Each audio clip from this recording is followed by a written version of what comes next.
Assalamualaikum warahmatullahi wabarakatuh dan salam sejahtera. Selamat datang kepada podcast kita pada hari ini. Pada episod kali ini kita akan membincangkan satu topik yang sangat menarik, iaitu pemasaran pematuhan syariah dalam pengurusan kafe. Okey, baik. Yang pertama saya nak perkenalkan diri moderator pertama, iaitu nama saya Fikri bin Muhammad Sulaiman. Okey, dan saya pula cik boleh panggil Syazah. Ya, berdasarkan apa yang Fikri cakap tadi, betul tu, kita nak lihat bagaimana pengurus kafe boleh uruskan perniagaan dan strategi pemasaran dengan cara yang selaras dengan prinsip Islam, bukan sekadar halal dari segi produk tetapi juga dari aspek operasi, promosi dan layanan kepada pelanggan. Okay. Dan bersama kita hari ini seorang usahawan yang berjaya dalam menguruskan kafe dan menerapkan konsep Islamik dan pendekatan mesra pelanggan. Terima kasih tuan kerana hadir pada podcast kita hari ini. Baik, kita mulakan dengan sedikit latar belakang perniagaan Cik. Boleh Encik ceritakan bagaimana tercetusnya idea untuk membuka kafe ini dan apa sebenarnya inspirasi di sebalik konsep ataupun perniagaan Encik? Terima kasih juga sebab jemput saya untuk sesi podcast ni. Untuk saya menjawab soalan tu, sebenarnya dia tak ada pun orang kata tercetusnya idea atau apa, dia mungkin sebab dah memang kita dah biasa kerja dalam bidang F&B daripada BSPM, dan kita pula dah biasa dengan nasak dan tahu cara penyediaan. Bila kita nak buat sesuatu cara tu kat tempat orang jadi susah kan, kita tak boleh nak buat. Jadi untuk buat apa yang kita nak buat untuk kepuasan diri, saya berniaga sendiri. Apabila kafe ni mula beroperasi, adakah Encik dia ada merancang untuk membawa konsep Islamik dalam pengurusan atau ia berkembang secara semula jadi sahaja? Kalau untuk konsep kita tak adalah nak praktikkan, orang kata betul-betul ikut piawaian, sebab kita ni sebagai orang Islam dah memang dididik dengan agama Islam, cara orang Islam, jadi kita dah terbiasa dah kan. Cuma kita tambah sikit ilmu untuk dalam bidang perniagaan je lah. Jadi tak susah pun untuk seorang Islam nak terapkan nilai-nilai yang kita dah memang diasuh dari kecil kan, daripada dengan ibu bapa kita. Jadi tak ada pun plan-plan konsep atau apa, memang semula jadi je. Macam kita tahu perniagaan ni 99% Nabi Muhammad SAW pun dah kata dalam 90%. Oh sorry, saya tersalah dalam hadis sendiri. Okey Cik, mari kita sentuh tentang aspek produk terlebih dahulu. Dalam pemasaran patuh syariah, produk perlu bukan sahaja halal tetapi juga baik dan bermanfaat. Bagaimana kafe Santik ini memastikan setiap produk yang ditawarkan menepati prinsip tersebut? Sebelum ni saya sendiri pernah pergi ke kafe Santik dan saya tengok makanan yang disediakan. Orang cakap sedap, tempat selesa, dan saya rasa ia dapat tarik rambut pelanggan. Okey, first kali terima kasih lah sebab datang kan. Sebenarnya dia tak adalah apa-apa, dia mungkin daripada sikap kadang-kadang tempat tu sendiri kan. Macam saya dah terbiasa dengan diajak masa kat hotel tu, kita punya kebersihan macam mana, hygiene kita macam mana, proses dia macam mana.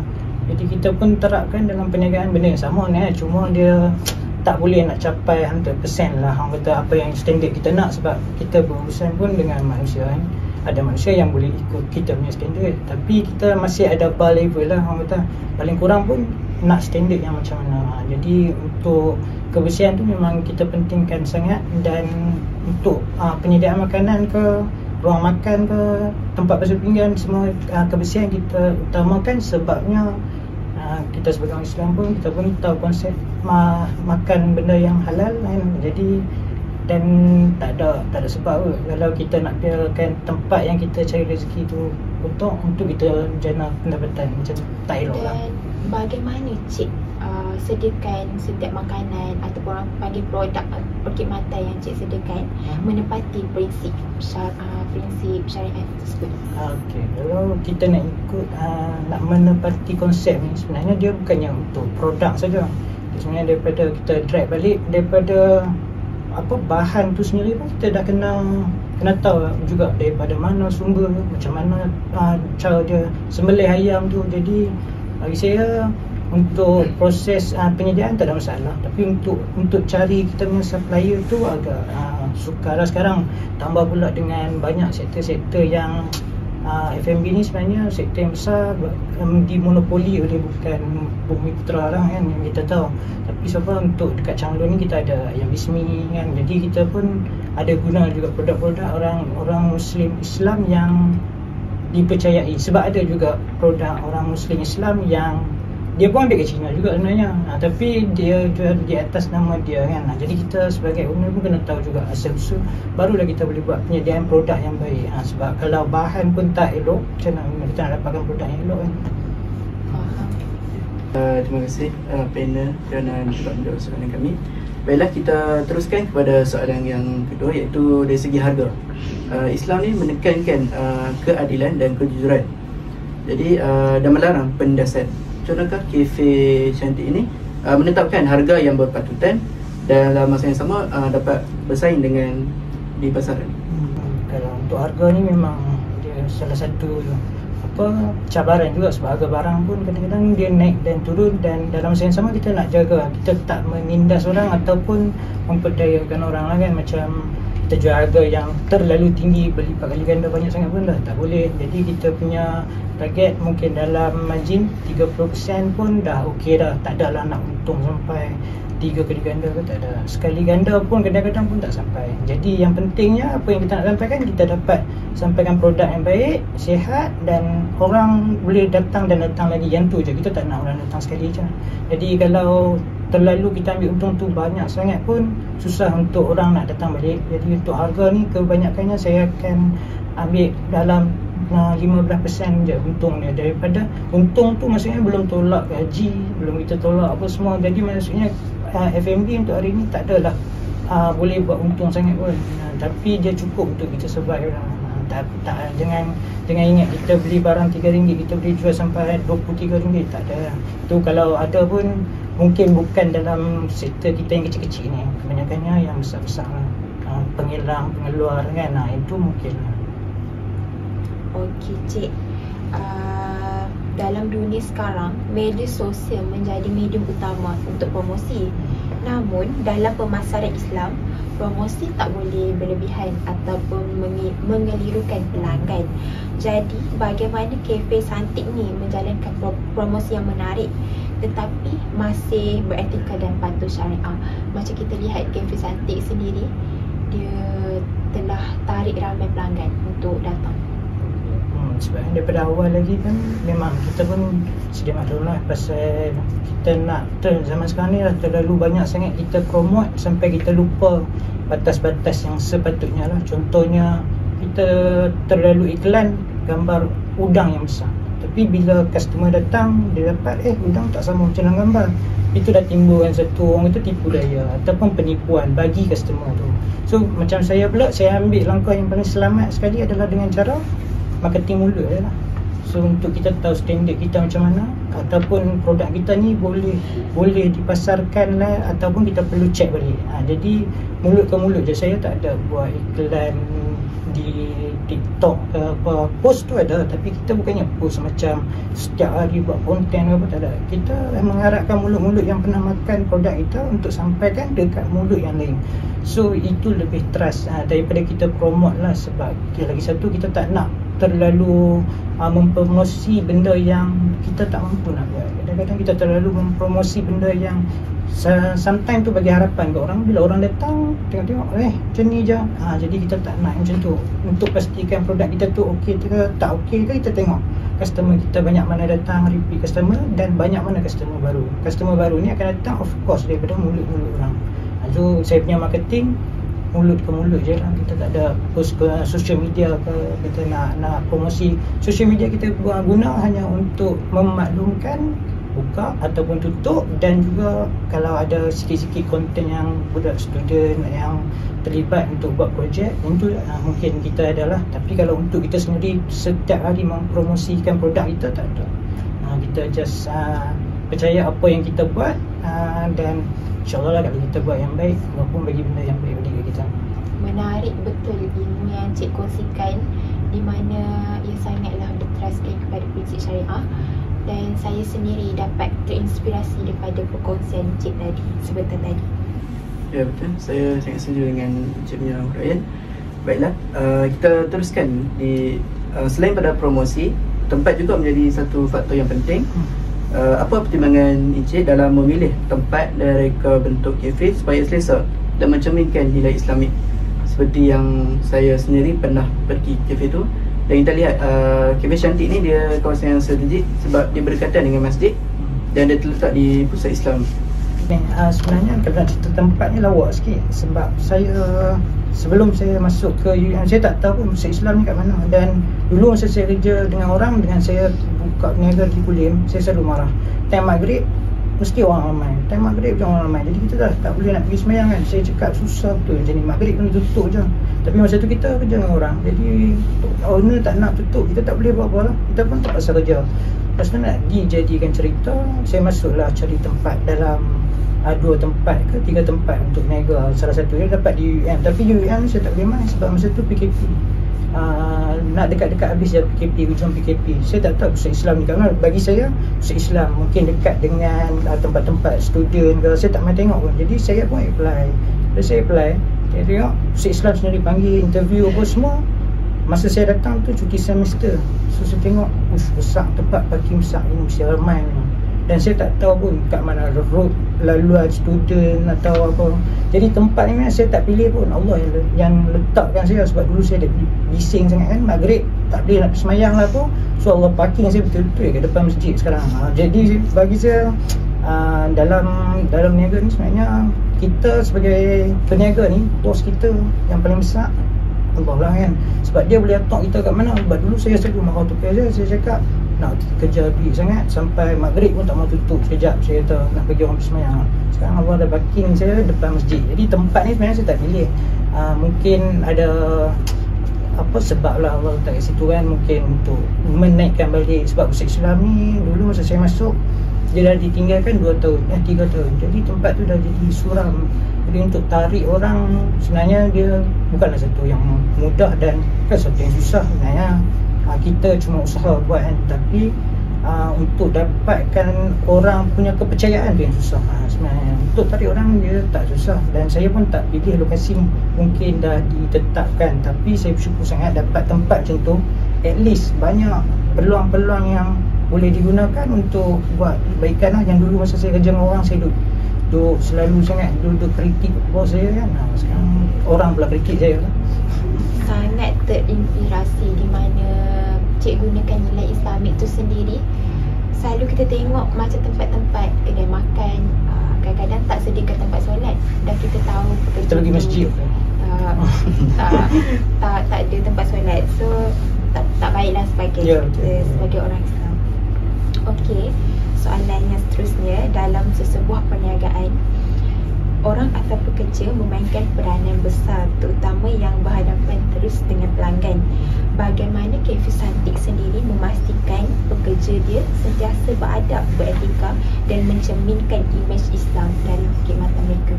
Sebenarnya dia sebelum kita nak memastikan pekerja kita ni mengikut nilai-nilai yang dikatakan tadi tu, sebenarnya kita tengok berbalik pada siapa yang menguruskannya. Menguruskannya pun penting juga. Kalau yang menguruskannya pun tak boleh nak kontrol dia punya emosi, dan bila interact dengan customer pun muka tak pernah senyum. So dia effect sebenarnya dekat staff juga. Kalau kita tunjuk benda yang baik, mungkin staff dah tak ada alasan. Jadi untuk yang first kali kita buat, kita yang tunjukkan contoh dulu. Saya yang terpaksa tunjuk dulu macam mana kita nak handle customer yang marah dengan senyum juga. Dan apa yang customer cakap tu walaupun tak betul, kita kena telan dulu. Sebab kita menjual servis, kita bukanlah sekadar menjual makan yang untuk orang bagi kenyang perut. Tak, kita menjual servis. Maksudnya daripada segi dia punya emosi pun kita kena jaga, daripada segi dia punya perut pun kita kena jaga, cita rasa dia kita kena jaga, sampailah dia balik. So maksudnya kalau untuk nak memastikan staff ni susah, melainkan kita sendiri tunjuk contoh tu, dan kita boleh kontrol sikit-sikit je lah. Macam ada juga isu yang terjadi bila customer komplain, staff akan berkata kat belakang kan, tapi customer tak dengar. Cuma bila dengar dekat saya, kita tengok CCTV balik, kita akan panggil staff tu. Sebenarnya wajib ataupun penting untuk kita panggil tu, sebab kita nak staff tu tahu immediately benda yang dia buat tu salah. Dia ibarat kita kata belakang, ataupun kita sebenarnya kalau dia tak berhenti dia boleh cakap depan customer kan, tapi kita tak nak ajar dan biasakan nak normalizekan benda-benda yang cakap belakang, cakap tepi, buat buruk belakang. Jadi kita tak mahu-mahu, kita kena tegur dulu. Jadi satu cara dia, kita terpaksa buat teguran terus lah, tapi kita sendiri pun kena ambil cakna lah keadaan sekeliling. Berdasarkan kisah cik, jelaslah kat sini saya nampak cik seorang ketua ataupun bos dalam kafe yang sangat baik, sangat beretika, dan mungkin lepas ni dapat lahirkan lebih ramai pekerja yang beradab dan gunakan prinsip syariah. Betul, saya setuju. Encik seorang yang pemimpin yang memimpin dia punya anak buah dia tu supaya tidak supaya beradab apabila bertemu dengan pelanggan. Seterusnya kita akan pergi pada proses. Macam kita tahu kalau proses makanan tu dia tak baik, istilah kita makan ni dia dari darah daging, dia akan memberi kepribadian yang tak elok. Jadi Islam ni dia menekankan makanan yang baik. Bagaimana kafe ni memastikan setiap proses dan penyediaan makanan hingga layanan pelanggan dijalankan secara jujur, bersih dan terus mengikut syariat Islam. Sekali yang kita cuba buat adalah ambil daripada maksud adil lah. Adil ni maksudnya setiap bahan, setiap yang kita gunakan untuk memasak ni diberikan kepada customer sama amount, ataupun tidaklah dari terlalu banyak. Contohnya tak random lah, ambil ikut suka. Saat kita ambil udang 2, customer ni kita bagi 3, tapi bayaran harga yang sama kan. So kita kena bagi yang sama. So kami akan first kali bahan mentah kita akan pack untuk by portion, ikut timbangan kita, dan adalah proses yang kita buat untuk mise en place ni. Untuk penyediaan ni kita ada proses-proses packing, timbang tu memang ada. Dan untuk sampai ke masak dia tak perlu susah nak panjang pun dah. So dia akan, kalau goreng dia just masukkan dalam raga nak tempat deep fry nak goreng tu, just masukkan je. Jadi dia dah kurang beberapa step.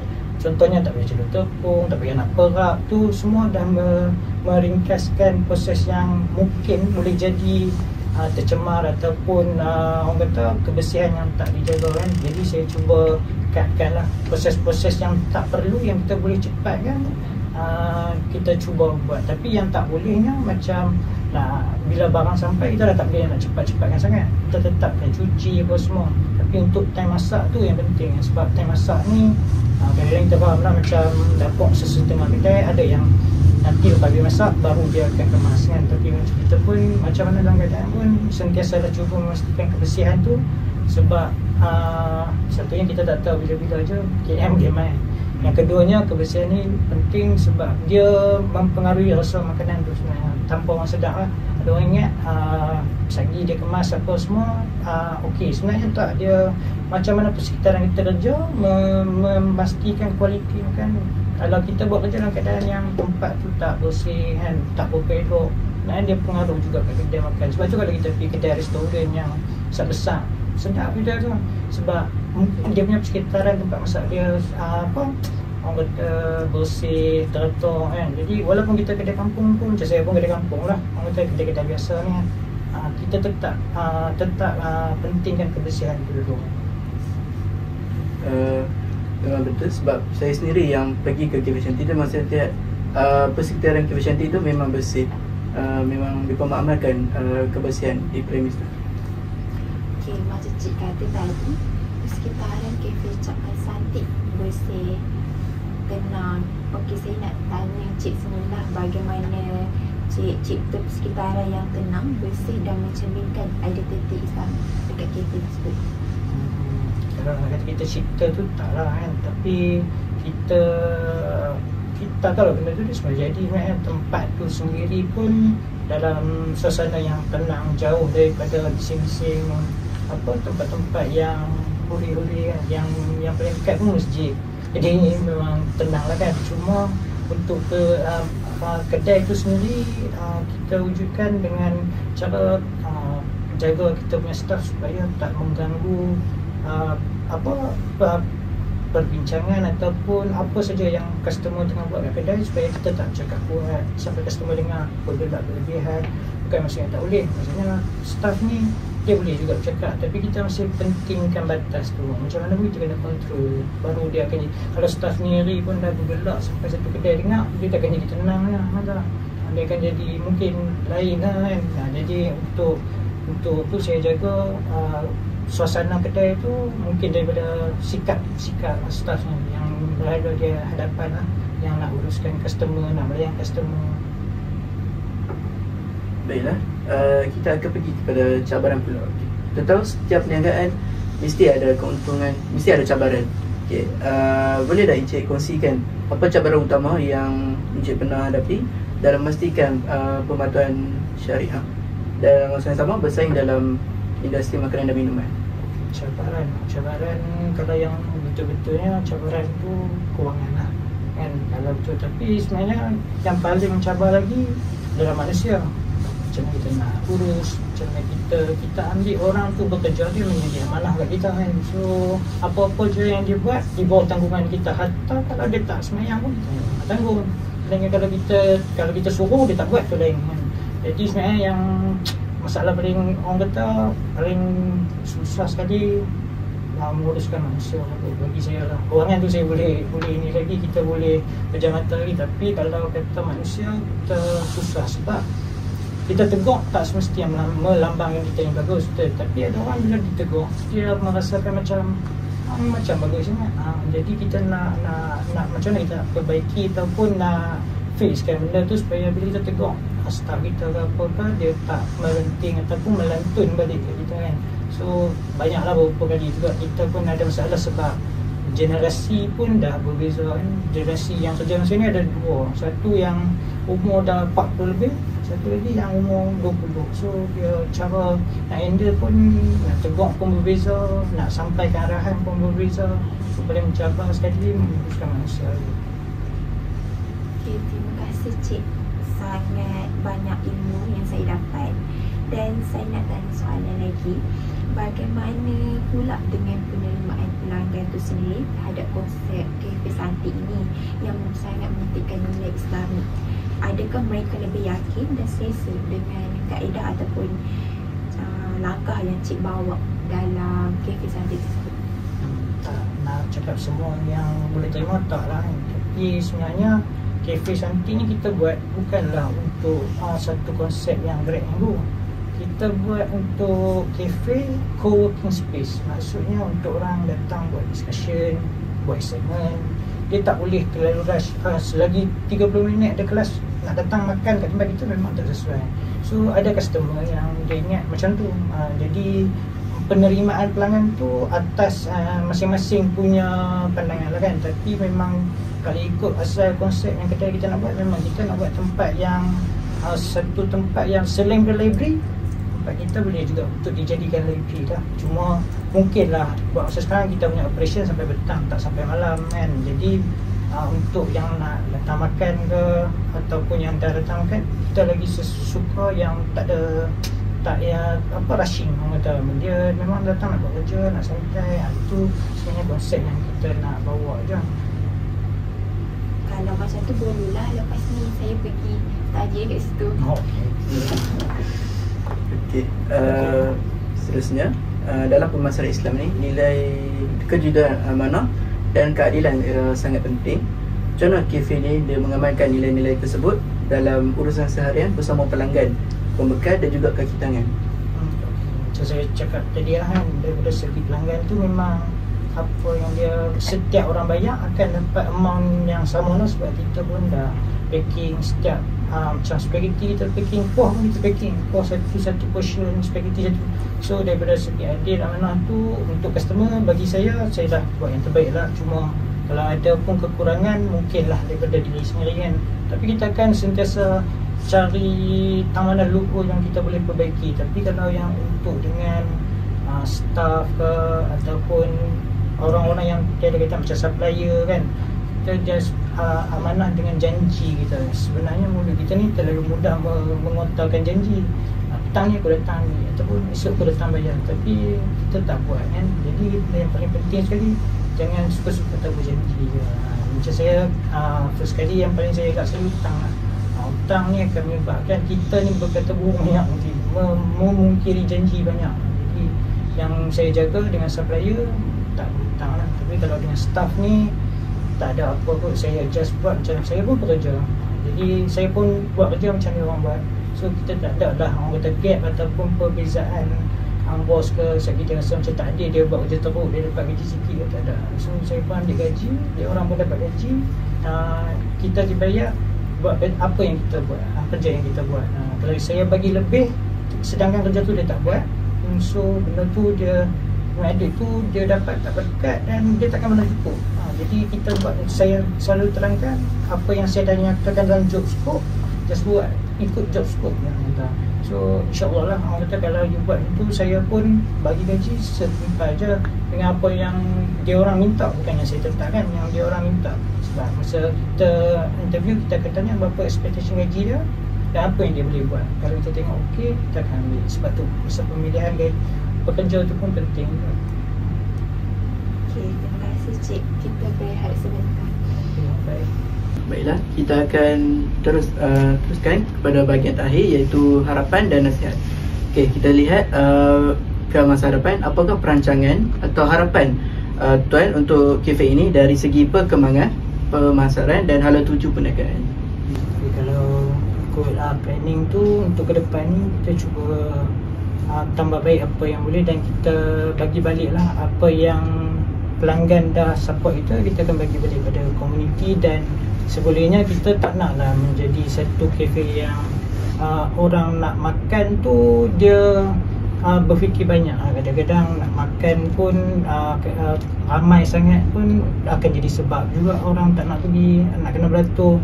Just kita harap kafe kita ni di support oleh student-student supaya kita sendiri pun boleh bagi balik, dan charity yang kita nak buat pun lebih banyak untuk bantu persekitaran student lah kan.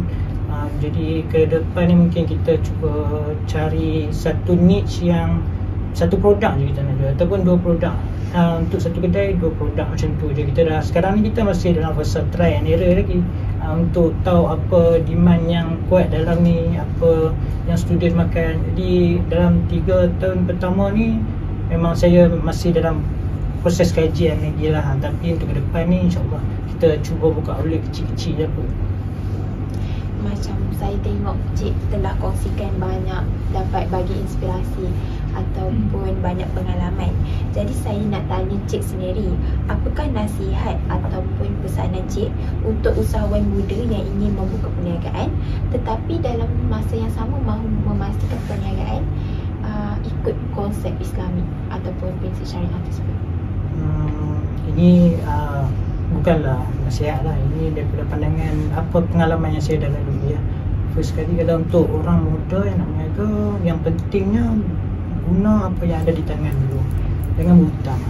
Sebab bila kita berhutang ni, dia dah menjerat kita dengan macam-macam masalah lain. So kita guna just apa yang kita ada, ataupun kita jual produk orang dulu ke, kan kita start daripada kecil. Sebolehnya elakkan berhutang, melainkan benda tu dah terbukti akan berjaya kan. Kalau ni confirm habisnya ataupun kita dah pernah buat, barulah kita boleh nak pinjam atau apa. Sebab kebanyakan orang sekarang kita dah, sebelum niaga lagi kita dah buat loan kan, kita dah ni, dia sebenarnya menjadi beban. Loan tu tak perlu sebenarnya untuk permulaan, sebab kita tak tahu lagi fasa kita nak niaga ni macam mana. Dapat sambutan ke, boleh ke orang kita survive untuk 5 tahun, 6 tahun. Jadi bila kita dah hutang ni, dia dah menjerat kita dengan masalah hidup, dengan masalah perniagaan. Jadi elakkan berhutang. Kalau nak hutang sikit-sikit tu tak apalah, janganlah sampai dah buat pinjaman bank kan dah jadi masalah. Kalau kita punya perniagaan tu tak boleh nak survive nanti. Jadi nasihat saya yang tu je lah. Terima kasih Encik. Baiklah, kita pergi ke kita di penghujung podcast.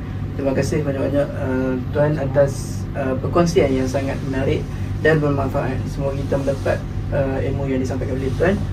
terutamanya yang bagaimana pemasaran boleh dijalankan secara yang patuh syariah. Saya juga nak ucapkan kepada Cik pelbagai inspirasi ataupun inspirasi pengalaman yang telah dikongsikan. Dia sangatlah memberi inspirasi kepada saya, mungkin ilmu baharu kepada saya untuk berkaitan perniagaan. Terima kasih juga kepada semua pendengar yang bersama kami dalam episod kali ini. Kami harap anda mendapat sesuatu yang bermakna dalam perbincangan ini.